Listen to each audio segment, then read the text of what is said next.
Pernah tak kita tengok pemanah profesional beraksi dan terfikir, macam mana dia buat tu? Nampak macam senang je kan? Tapi sebenarnya di sebalik ketenangan tu ada satu proses yang sangat kompleks tengah berlaku dalam badan dia.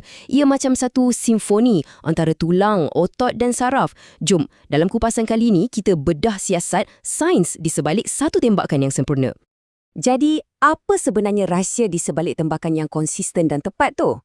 Adakah ia hanya sebab muscle memory semata-mata, hasil latihan beribu-ribu jam? Atau ada sesuatu yang lebih mendalam, sesuatu yang kita tak nampak dengan mata kasar? Jom kita rungkai sama-sama. Okey, pertama sekali, kita kena betulkan salah faham paling besar dalam sukan memanah. Bila nampak busur, ramai orang fikir, oh, ni mesti kena sado, biceps kena besar baru power, kan? Tapi, itu salah besar. Sebenarnya, kuasa tu tak datang langsung dari lengan. Fikirkan macam ni, pemanah ni bukan macam ahli bina badan, tapi lebih kepada seorang gimnas. Kekuatan sebenar datang dari belakang. Nak faham semua ni, kita kena mula dari asas dia, iaitu rangka tulang kita. Bayangkan badan kita ni macam tapak untuk sebuah meriam. Kalau tapak tu goyang, meriam tu canggih macam mana pun, tembakan confirm akan lari. Betul tak? Jadi, kestabilan rangka ni, itulah segala-galanya. Cuba tengok, semuanya bersambung macam satu rantai tau. Sendi bahu tu, dia punya titik pangsi. Tapi, kalau tulang belakang kita tak tegak macam tiang, habis, runtuhlah seluruh struktur tu. Lengan dengan tangan pula? Itu cuma penyambung terakhir yang perlukan kawalan halus. Jadi, nampak tak? Isu dia bukan pasal kuat ke tak kuat, tapi pasal penjajaran yang betul-betul tepat. Baik. Asas dah ada. Sekarang, jom kita pasang enjin dia pula. Enjin yang gerakkan semua benda ni. Dan saya jamin, anda mesti terkejut bila dapat tahu dari mana sebenarnya power nak tarik busur yang berat tu datang. Bukan dari tempat yang kita sangka. Percayalah. Inilah dia rahsia paling besar. Pemanah-pemanah elit, mereka guna otot belakang, otot trapezius dan rhomboids. Cara dia, mereka macam kepit tulang belikat tu bersama-sama. Itulah yang buat kerja berat. Bahu cuma untuk stabilkan lengan yang pegang busur. Lengan pula, lagilah, fungsinya cuma untuk kawalan super halus masa nak lepas anak panah. Dan jangan lupa, otot teras kita tu, itulah sauh yang buat kita teguh macam batu. Jadi, lupakan pasal biceps. Kuasa sebenar datangnya dari belakang. Pernah tak angkat barang berat, contohnya beg barang dapur, lepas tu kena tahan lama-lama. Rasakan otot tu tegang, keras, tapi tangan tak bergerak pun.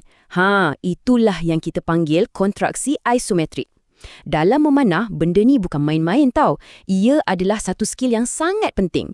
Seni untuk kekal stabil di bawah tekanan yang sangat tinggi. Okey, setakat ni kita dah tengok hardware dia kan, tulang dan otot. Sekarang kita nak masuk lebih dalam lagi. Kita nak tengok sistem operasi yang kawal semua ni.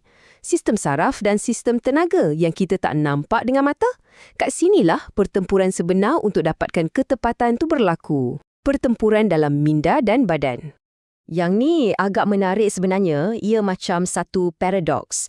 Tindakan memanah tu sendiri, tarik, tahan, lepas, sekejap je kan? Itu guna tenaga anaerobik, macam pecutan. Tapi, untuk kekal fokus dalam pertandingan berjam-jam, untuk pastikan jantung tak berdebar laju, untuk cepat pulih lepas setiap tembakan, yang tu perlukan stamina macam atlet aerobik. Jadi, ia gabungan dua dunia. Seorang atlet daya tahan yang melakukan sukan yang perlukan letusan tenaga. Setiap pemanah, tak kira amatur atau pro, ada satu mimpi ngeri. Namanya target panic. Pernah dengar? Inilah masanya line komunikasi antara otak dengan otot macam ada masalah. Otak dah bagi arahan, okey, lepas. Tapi badan, dia tak nak ikut pula. Sama ada dia membeku, kaku tak boleh lepas, ataupun terus terlepas anak panah tu awal sangat. Memang menakutkan. Jadi, macam mana nak lawan benda ni? Rahsianya ada pada nafas. Ya, nafas. Dengan mengawal pernafasan betul-betul, mereka boleh rendahkan degupan jantung, boleh tenangkan badan. Ketenangan ni bukan setakat untuk rasa rileks je tau. Ia terus memberi kesan pada fizikal. Tangan jadi lebih stabil, tembakan jadi lebih tepat. Inilah bukti paling jelas macam mana minda boleh kuasai badan. Okey, yang ni memang luar biasa. Dengar betul-betul. Pemanah peringkat tertinggi, mereka akan atur masa pelepasan mereka supaya berlaku di antara setiap degupan jantung. Kenapa sampai macam tu sekali? Sebab setiap kali jantung kita berdegup, ia akan hasilkan satu getaran kecil di seluruh badan. Jadi dengan melepaskan anak panah pada detik paling senyap tu, mereka menghapuskan satu lagi gangguan kecil. Bayangkanlah tahap kawalan badan macam tu. Sungguh menakjubkan. Baiklah, kita dah tengok semua komponen satu persatu kan? Tulang, otot, saraf. Sekarang, jom kita cantumkan semua kepingan puzzle ni. Kita nak tengok macam mana semua sistem ni bekerjasama dalam satu kitaran tembakan yang sempurna dari mula sampai habis. Okey, jom kita ikut langkah-langkahnya. Pertama, stance. Tapak kena kukuh. Nombor 2, drawing. Masa inilah otot belakang mula buat kerja. Ketiga, anchoring. Pastikan titik sauh tu konsisten, sama setiap tali. Keempat, aiming. Badan jadi kaku, otot menahan secara isometrik, mata fokus. Dan akhir sekali, release. Lepaskan tali dengan bersih dan pantas. Nampak tak? Setiap fasa tu bersambung dengan lancar macam air mengalir, membentuk satu gerakan yang sempurna. Jadi, apa kesimpulan paling penting yang kita boleh ambil dari semua ni? Tembakan yang sempurna tu, ia bukan soal siapa paling kuat. Langsung bukan. Ia adalah pasal keharmonian badan. Bila rangka tulang kita tersusun elok, barulah otot belakang boleh buat kerja dia dengan paling cekap. Dan dari situlah lahirnya ketepatan yang luar biasa. So, lepas ni, bila anda nampak seorang pemanah tengah bersedia nak menembak, nampak tenang je kan? Juga ingat balik apa yang kita bincangkan ni. Ingat yang kat dalam badan dia tu tengah berlaku satu tarian yang sangat kompleks. Satu simfoni antara tulang, otot dan saraf. Mungkin dengan faham semua ni, kita akan nampak sukan memanah ni dengan satu perspektif yang baru dan lebih menghargainya. Daman kupasan kita tentang sains di sebalik sukan memanah ini dibawakan khas untuk anda oleh Coach Frida dan juga tim Frida Archers. Terima kasih kerana bersama kami.